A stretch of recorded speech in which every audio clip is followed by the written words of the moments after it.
राष्ट्रीय जिला न्यायपालिका सम्मेलन के इस समापन सत्र में उपस्थित भारत के मुख्य न्यायाधीश डॉक्टर जस्टिस DY चंद्रचूड़ जी, उच्चतम न्याय के न्यायाधीश जस्टिस सूर्यकांत जी, उच्चतम न्यायालय के अन्य न्यायाधीशगण, केंद्रीय विधि और न्याय राज्य मंत्री Shri Arjun Ram Meghwal ji, attorney general for India Shri R Venkataramani ji, उच्च न्यायालय के मुख्य न्यायाधीशगण, जनपद के न्यायाधीशगण, अन्य प्रतिभागियों, देवियों और स्वजनों, अपनी स्थापना के बाद के पिछले 75 वर्षों के दौरान भारत के उच्चतम न्यायालय ने विश्व के सबसे बड़ी लोकतंत्र की न्याय व्यवस्था के सजग प्रहरी के रूप में अपना अमूल्य योगदान दिया है। उच्चतम न्यायालय ने भारत के न्याय शास्त्र यानी जूरिस्प्रूडेंस को बहुत सम्मानित स्थान दिलाया है।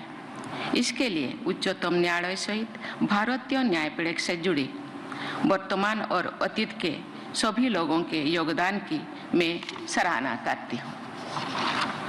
उच्चतम न्यायालय के 75वें वर्ष के उपलक्ष्य में तैयार किए गए फ्लैग और इंसिग्निया का विमोचन करके मुझे बहुत प्रसन्नता हुई है। इसमें उच्चतम न्यायालय का ध्येय वाक्य यत धर्मः ततो जयः अंकित है। महाभारत में इस काव्यांश का उल्लेख कई बार हुआ है। इसका भावार्थ है कि जहाँ धर्म है वहाँ विजय है। धर्मशास्त्र नैतिकतापूर्ण आधारभूत नियामक सिद्धांतों के लिए प्रयुक्त होता है।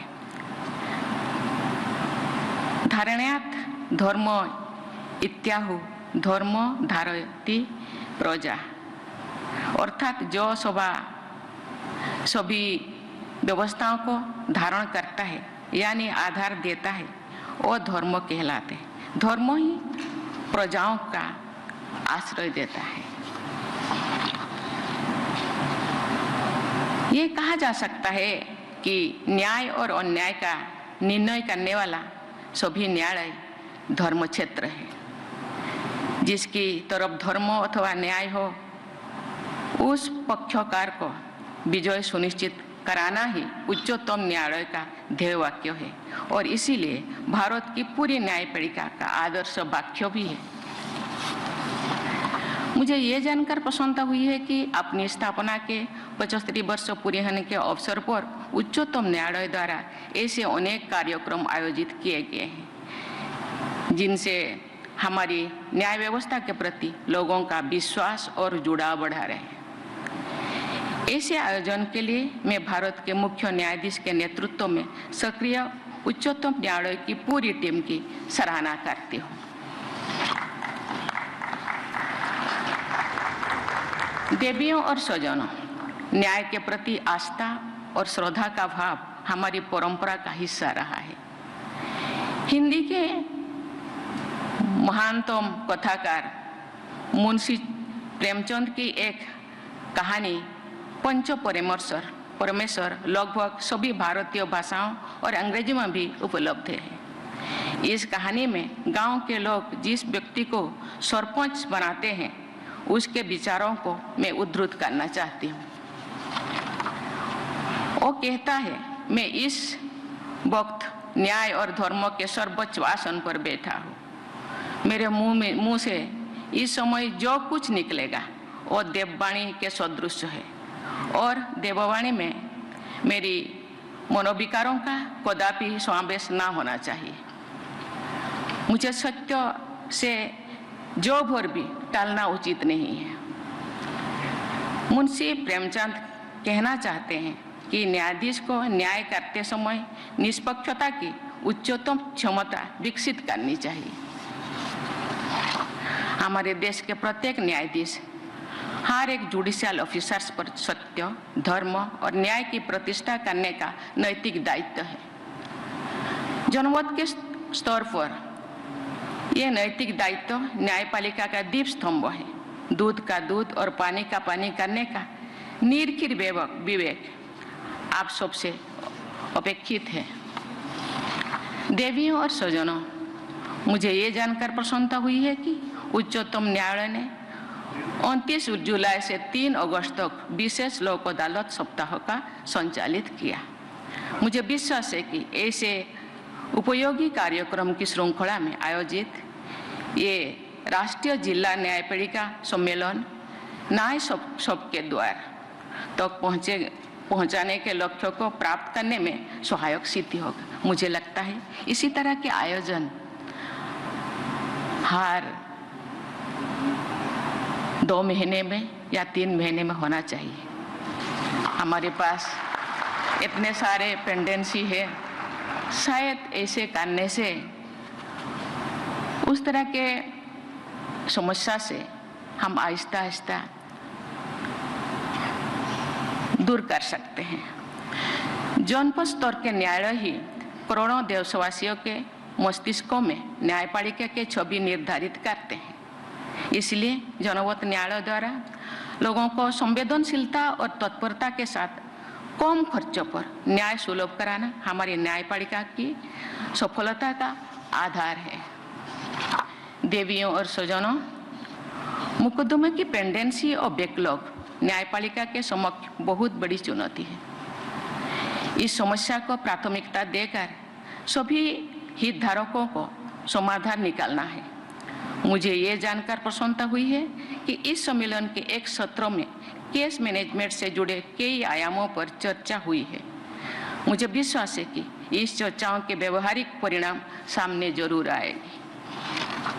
हमारी संविधान में पंचायतों और नगरपालिकाओं के माध्यम से स्थानीय स्तर पर लेजिस्लेटिव और एग्जीक्यूटिव निकायों की शक्तियों और उत्तरदायित्वों के लिए प्रावधान किया गया है।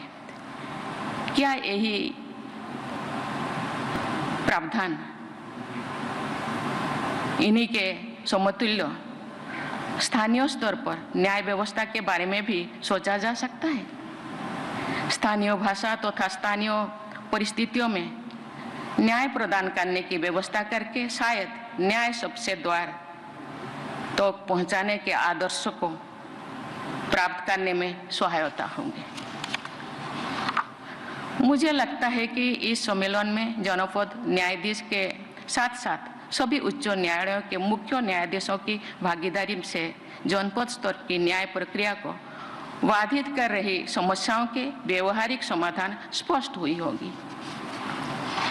मुझे बताया गया है कि हाल के वर्षों में जनपद स्तर पर न्यायपालिका की इंफ्रास्ट्रक्चर, सुविधाएं, प्रशिक्षण एवं मानव संसाधन की उपलब्धता में उल्लेखनीय सुधार हुआ है, लेकिन इन सभी क्षेत्रों में अभी भी बहुत कुछ करना बाकी है।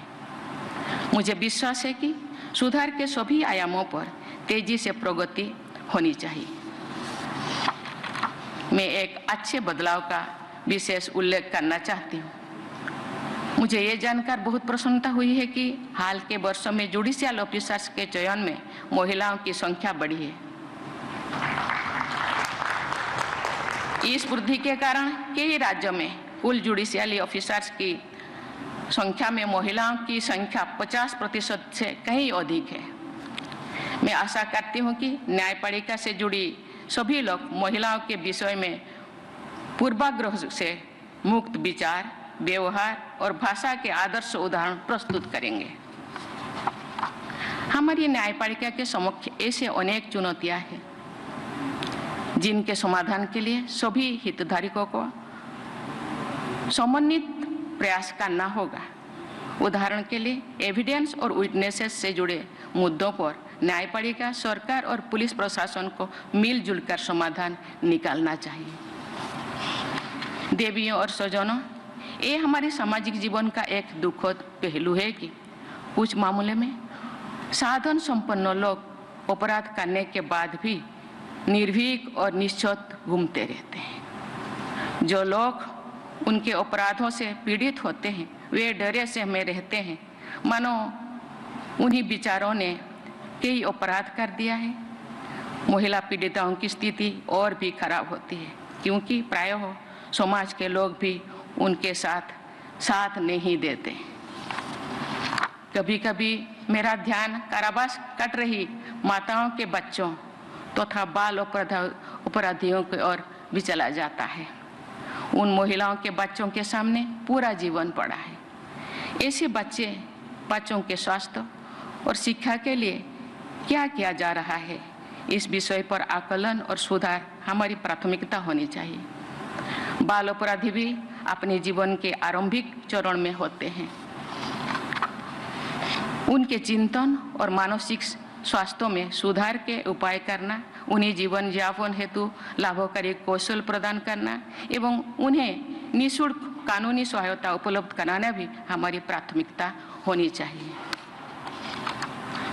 मैंने देखा है कि गांव का गरीब आदमी कोर्ट कचहरी जाने से डरता है। वो बहुत मजबूरी से ही अदालत की न्याय प्रक्रिया में भागीदार बनता है। प्रायः वो अन्याय को चुपचाप सहन कर जाता है, क्योंकि उसे लगता है कि न्याय के लिए लड़ना उसके जीवन को और अधिक कष्टमय बना सकता है। उसके लिए एक बार गांव से दूर अदालत तक जाना ही बहुत बड़े मानसिक और आर्थिक दबाव का कारण बन जाता है। ऐसी स्थिति में बार बार तारीख देने यानी स्थगन की संस्कृति अर्थात कल्चर ऑफ एडजर्नमेंट से गरीब लोगों को जो कष्ट होता है, उसकी कल्पना भी बहुत से लोग नहीं कर पाते। इस स्थिति को बदलने के हर संभव प्रयास किया जाना चाहिए। हम लोग व्हाइट कोट हाइपरटेंशन के बारे में जानते हैं और सुनते हैं। बहुत से लोगों का ब्लड प्रेशर हॉस्पिटल का वातावरण में बढ़ जाता है। मुझे लगता है कि इसी तरह सामान्य व्यक्ति का तनाव कोर्ट कचहरी के वातावरण में भी बढ़ जाता है। इसका अध्ययन करके इस स्थिति को शायद ब्लैक कोट सिंड्रोम का नाम दिया जा सकता है।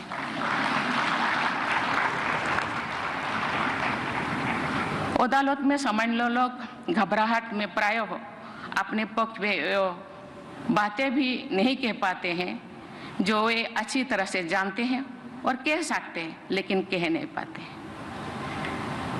जो बलात्कार जैसे जघन्य अपराध के मामले में न्यायालय के निर्णय एक पीढ़ी के गुजर जाने के बाद आते हैं, तो सामान्य व्यक्ति को लगता है कि न्याय प्रक्रिया में संवेदनशीलता कम है।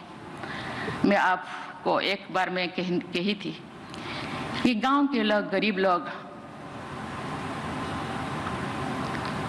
अदालत से नीचे से ऊपर तक जितने न्यायाधीश है सबको भगवान मानते हैं, क्योंकि वहां जस्टिस मिलता है।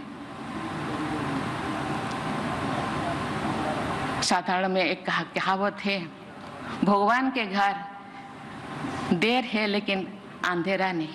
लेकिन देर कितने दिन तक, कितना देर हो सकता है? 32 साल, 12 साल, 20 साल, 10 साल? हम लोगों को सोचना चाहिए।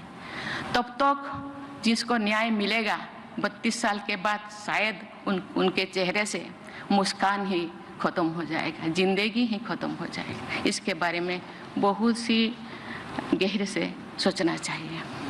मुझे ये देखकर बहुत प्रसन्नता हुई है कि उच्चतम न्यायालय ने भारतीय नागरिक सुरक्षा संहिता के उस प्रावधान को रेट्रोस्पेक्टिव इफेक्ट से लागू करने का आदेश दिया है, जिसके तहत पहली बार अभियुक्त हुई तथा नियम अधिकतम कारावास की 1/3 अवधि काट चुके लोगों को जमानत पर रिहा करने की व्यवस्था की गई है। मैं आशा करती हूं कि आपराधिक न्याय की नई व्यवस्था की इसी तत्परता के साथ लागू करके हमारी न्यायपालिका न्याय के एक नए युग का सूत्रपात जरूर करेंगे। भारत के मुख्य न्यायाधीश महोदय ने सभी नागरिकों के लिए न्याय तक पहुंचने सुनिश्चित करने का संकल्प के साथ इस सम्मेलन का आयोजन कराया है।